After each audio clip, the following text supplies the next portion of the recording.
Okay, I'm back. So I'm going to be talking about Old Curiosity Shop in just only a couple of videos. It's not really worth it. I did just look up, I did say it was short, and it is short for Dickens. It's the sixth shortest of Dickens novels. If you're going to include Edwin Drood, which I really don't want to, then it's the fifth. Shorter than Old Curiosity Shop. Let's forget Edwin Drood. Hard Times, Tale of Two Cities, Oliver Twist, and Great Expectations. And of course, if you want to start out with short Dickens, I highly recommend Great Expectations. That's the best one to do. Let's talk about Old Curiosity Shop, and I want to talk about its weirdness right now. I want to talk about the villain. I'm going to take advantage of the fact that I am back on a laptop recording this so that I can use my iPad over to my left.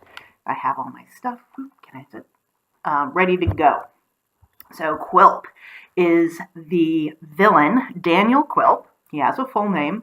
And one of the things I do want to talk about later is the nameless characters. There are some very important characters. We never know their names in this book, which is an interesting choice. Anyway, Quilp, we definitely get to know his name. He is essentially an evil dwarf, and I am not exaggerating. I'm a little hunchy villain and a monster is how he describes himself. He is cruel, he's ugly, and I've been saying Peter Dinklage would make a great Quilp other than he's too good looking, but makeup can do a lot. He's my favorite villain in terms of comic or entertaining. There's some other villains that are better as pure villains. They're just plain evil, but they have backstory. There's no backstory to Quilp other than he's obviously not been treated well growing up being a dwarf, but he is by nature just vindictive. He's mean.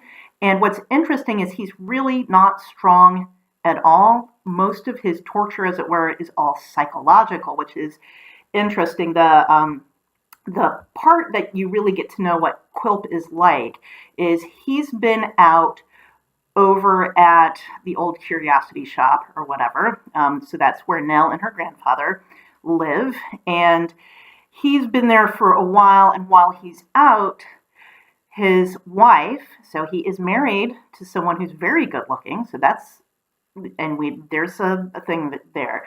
And her mother have a bunch of friends over. And actually, it's the mother, Mrs. Genowin, who has brought over all of these, bitches, basically. And they're spending this time, assuming Quilp is going to be staying out, won't be coming back, bitching about him and how he treats his wife and why his wife puts up with it. And of course, they don't notice him coming back into the house.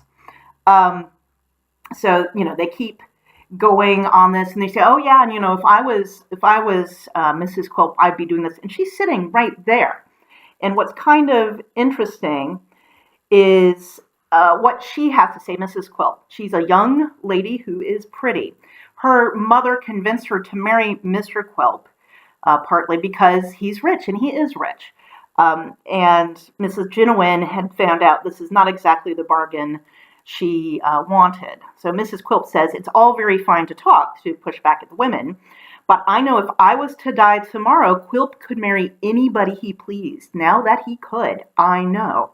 So he's very powerful psychologically. He can engender terror. He can deceive. He can do all sorts of things to other characters. He is the most interesting character in this entire book. It's hard to get away from. And that's true for a lot of villains, but some of Dickens' villains are really not that interesting.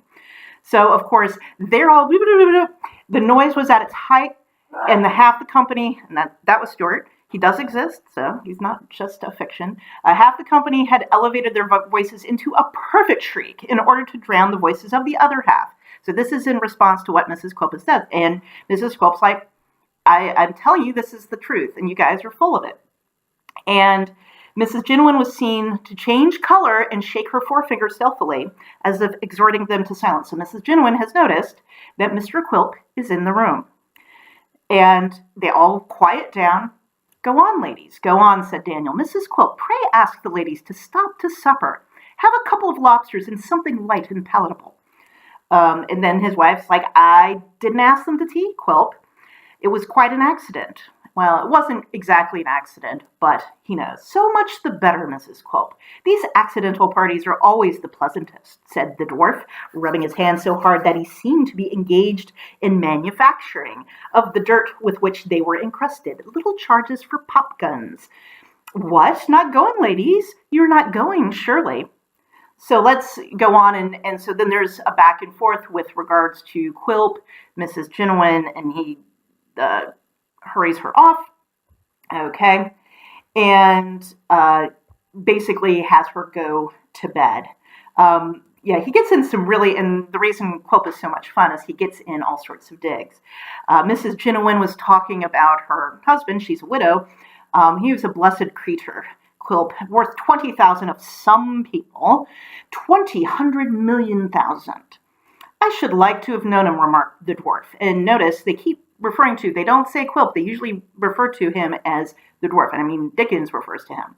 I dare say he was a blessed creature then, but I'm sure he is now. It was a happy release. I believe he had suffered a long time.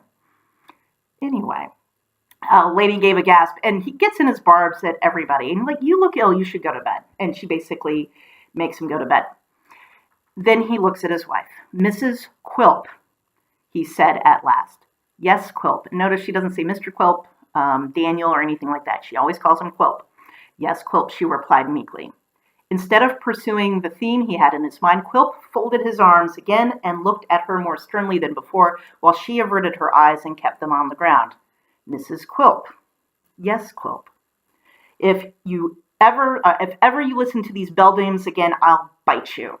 And he has all of these exaggerated threats. He makes her sit up all night, does not let her go to sleep while he's smoking a pipe.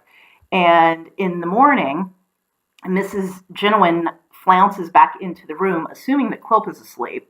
Neither Quilp nor Mrs. Quilp is asleep. So you can see he's terrorizing his wife.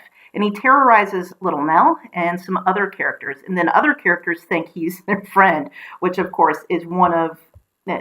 No one's his friend. He's a friend to nobody. But the best part about Quilp is how he dies. And I'm not going to read the whole thing. I'm going to link to a post that has the description. And what happens is he's found out in one of his frauds, essentially. He tried to frame Kip, one of the other characters, and he gets found out in this. And so he tries to run away from the people who are trying to arrest him for the fraud. But what happens is he's at his dockyards or warehouse or whatever, and he has all sorts of man traps. It's there on the dock. He falls into the Thames and he drowns. And it's his own defenses that end up killing him. And the other thing that kills him is he is weak. He is physically weak. And you don't realize he's so fierce in his words and his psychological abuse of everybody. You don't realize he is physically weak, and because he's physically weak, he is not able to get out of the water, and he ends up drowning. And it's over like that, as opposed to the death of Little Nell, which I'll talk about the next time. Anyway, this one is a little longer than my prior ones because I'm testing these out. I'll get it back to under 5 minutes in the future video. So.